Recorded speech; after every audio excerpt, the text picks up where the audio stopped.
Okay, so have you ever like been in a shop and you're in a new country and you just like completely forget the word for something? Oh, all the time. It's happened to all of us, right? Yeah. Like you're standing there and you're trying to like mime what you need, and the shop assistant's just staring at you blankly.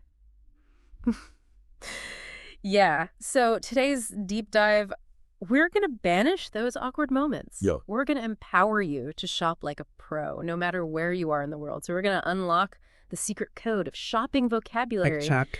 from like those everyday essentials to like the more specialized terms Yeah. that can really like, I don't know, just make you feel so much more confident when you're shopping. Right. Yeah. It's like your personal cheat sheet to navigating the shopping world with ease. Hmm.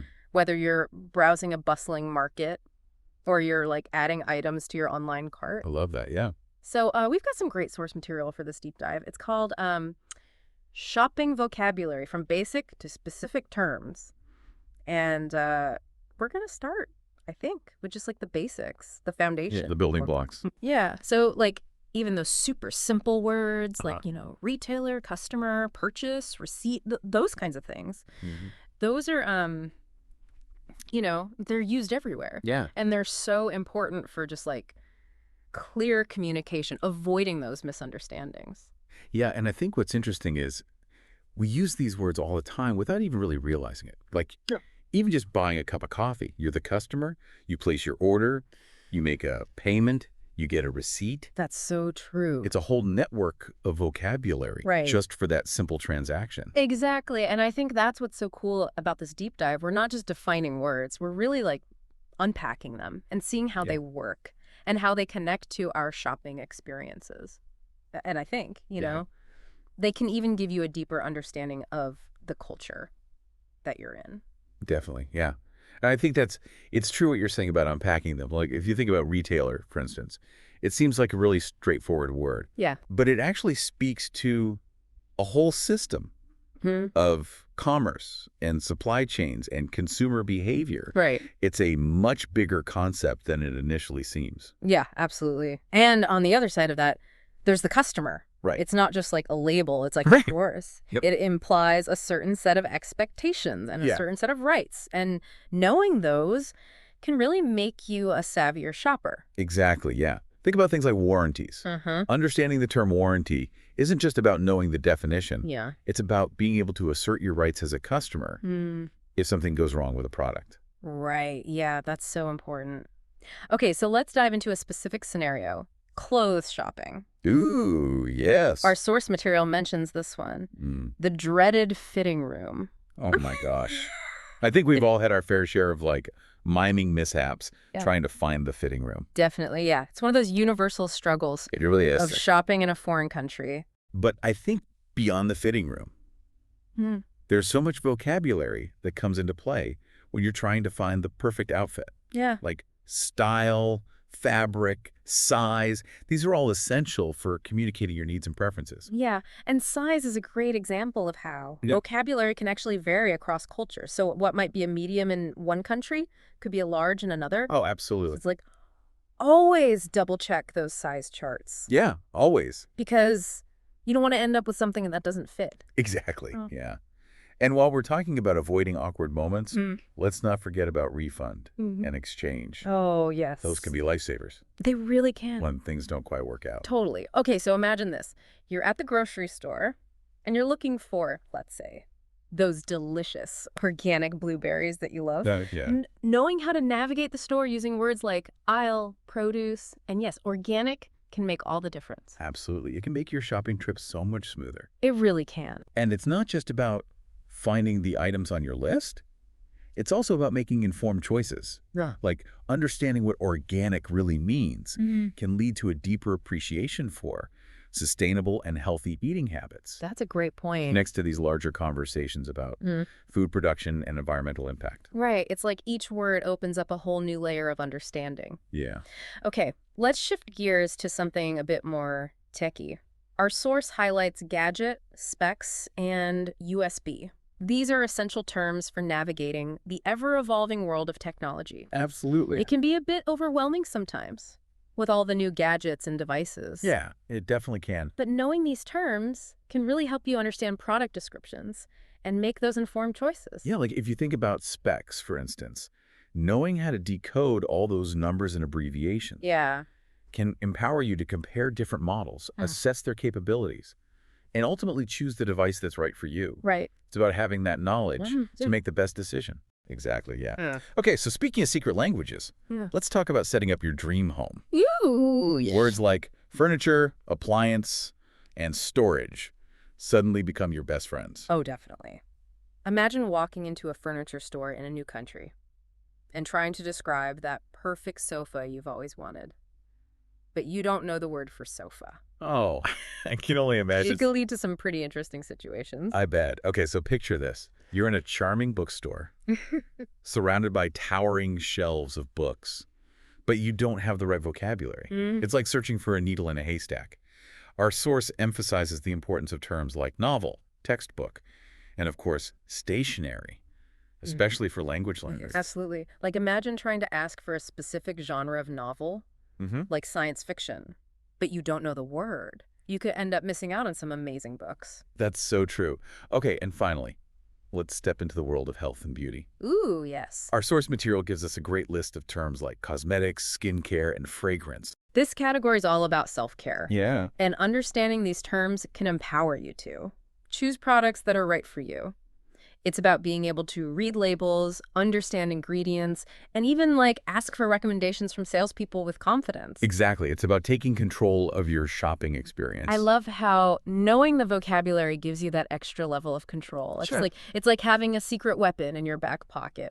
But what's really fascinating to me is how these seemingly simple words can also reflect cultural values and priorities. Totally. Like, for example, the growing emphasis on organic products. Yeah.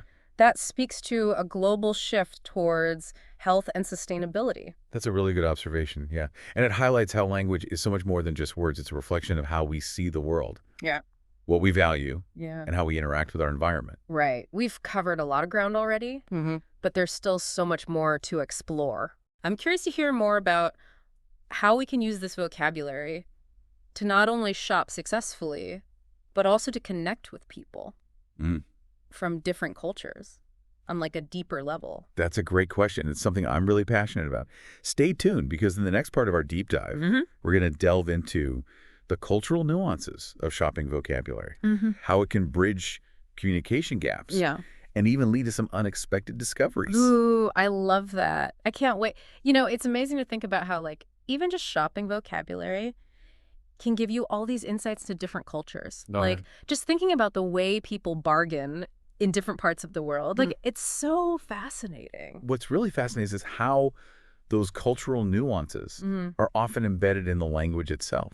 Like, for example, the concept of a sale might be universal, but the way it's perceived and experienced can vary so much, depending on the cultural context. Yeah, that's so true. Like in some cultures, haggling is like expected, it's encouraged, while in others it might be seen as rude or inappropriate. So knowing those unspoken rules can really make a difference in just having a positive shopping experience. Absolutely. And it's not just about avoiding faux pas, it's also about appreciating the richness and diversity of human interaction. Like understanding these cultural nuances can really help you connect with people on a deeper level. Yeah. So how can we, like as language learners, become more attuned to those cultural nuances that are embedded in shopping vocabulary? That's a great question. One approach is to pay attention to the context in which certain words are used. So for instance, if you notice that a particular term is always used with a certain tone of voice, or it's accompanied by specific gestures, that's a clue that there might be a deeper cultural meaning attached to it. Oh, that's a great tip. It's like being a language detective, uncovering those hidden layers of meaning. Exactly. And another strategy is to actively seek out opportunities to engage with native speakers in those authentic shopping environments. Like observe how they interact with salespeople, how they negotiate prices, how they express their preferences. You'll be amazed at what you can learn just by observing and listening. It's like immersing yourself in the language and just letting it wash over you. Yeah, exactly. Speaking of immersion, our source material actually includes some really helpful example sentences that show how these shopping terms are used in real life situations. Oh, those are so valuable. Yeah. They give you that practical application of the vocabulary. So you can see not just what the words mean, but how they're actually used Mhm. in spoken and written language. Yeah, it's like having a native speaker whispering in your ear, Oh, guiding you towards fluency. I love that analogy. You know, one thing that really struck me as we were going through the source material was how interconnected all of these shopping terms are. Like the concept of quality can apply to clothes, food, electronics, even experiences. That's such a good point. It really highlights the importance Mm. of building a strong foundational understanding of the language. Mm-hmm. Once you grasp those core concepts, Mm-hmm. you can start to see how they connect and intertwine Mm. across different domains of So vocabulary. it's like those connect the dots puzzles we used to do as kids. Yes. And suddenly, all those seemingly random words start to form a picture. Exactly. And that's where the real magic of language learning happens, Mm. when you start to see those connections, those patterns, those underlying structures Mm. that give language its power and its beauty. It's like unlocking a secret code. Mm. And this code isn't just about shopping. It's about understanding the world, connecting with people from different cultures, Yeah, and expanding your own horizons. absolutely. And as you become more comfortable with the language, you'll find that you can navigate not just the world of shopping, Yeah. but the world in general Yeah. with more ease and confidence. Yeah, I love that. So as we wrap up this part of our deep dive, what key takeaways would you say are most important for our listeners to remember? Well, I think the first one is to approach language learning with a sense of curiosity and playfulness. Like, don't be afraid to experiment, Mm-hmm. to make mistakes, to embrace the messiness of it all. I love that. It's about remembering that language is meant to be enjoyed, not just studied. Exactly. And the second takeaway is to remember that language is a living, breathing entity. It's constantly evolving and adapting. Mm-hmm. So be open to new words, new expressions, new ways of using language that you might encounter in your shopping adventures. And finally, I'd add that it's so important to be mindful of those cultural nuances we discussed. What might be considered polite or appropriate in one culture could be completely different in another. So paying attention to those subtle cues can make all the difference in building those positive and respectful relationships. Absolutely. It's about approaching every interaction Yeah. with sensitivity and a willingness to learn from those around us. Okay, we've covered so much in this episode already, but before we wrap up our deep dive, I want to hear from you, our listener.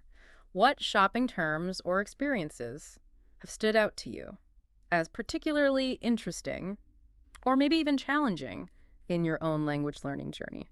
We'd love to hear your insights and stories. Share them with us, and let's continue this conversation together. So, thinking back on everything we've talked about shopping vocabulary, it really just shows that language is so much more than just words. Yeah. It's like a tool for connection, a window into different cultures, and just like a key to unlocking all these new experiences. And what I find really fascinating is that shopping vocabulary is so closely connected to our everyday lives. Great, yeah. It reflects our needs, Mm. our desires, our values, even our sense of identity. It's true. Think about how your personal style is expressed through the clothes you choose, or how your grocery list reflects your culture and your eating habits. Exactly. It's not just about individual choices either. Yeah. Shopping vocabulary can also tell us about broader societal trends, Oh, yeah. like the rise of online shopping, the demand for sustainable products, even the influence of social media on how we shop. It's like we can see how culture changes just by looking at how we talk about shopping. Exactly. And I think for language learners, it's so important to embrace those changes and keep your vocabulary up to date.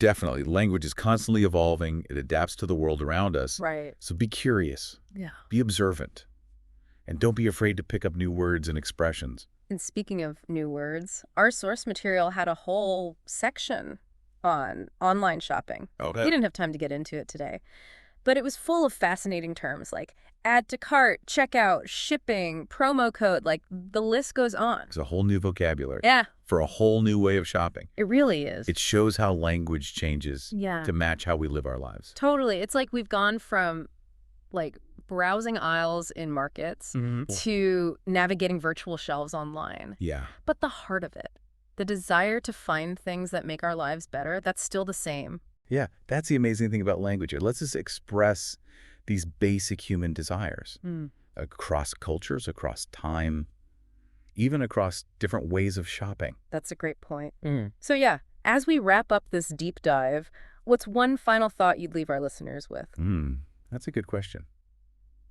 I guess I'd say, don't just think of shopping vocabulary as a bunch of words you need to memorize. It's more like a way to understand the world better. Oh, I like that. Yeah, like pay attention to how people use these words. Yeah. The emotions they express, the little cultural details they reveal. You'll be surprised what you'll learn just by being a curious shopper Yeah. in the global marketplace of language. I love that. That's such a great way to put it. And on that note, we want to hear from you, our listeners.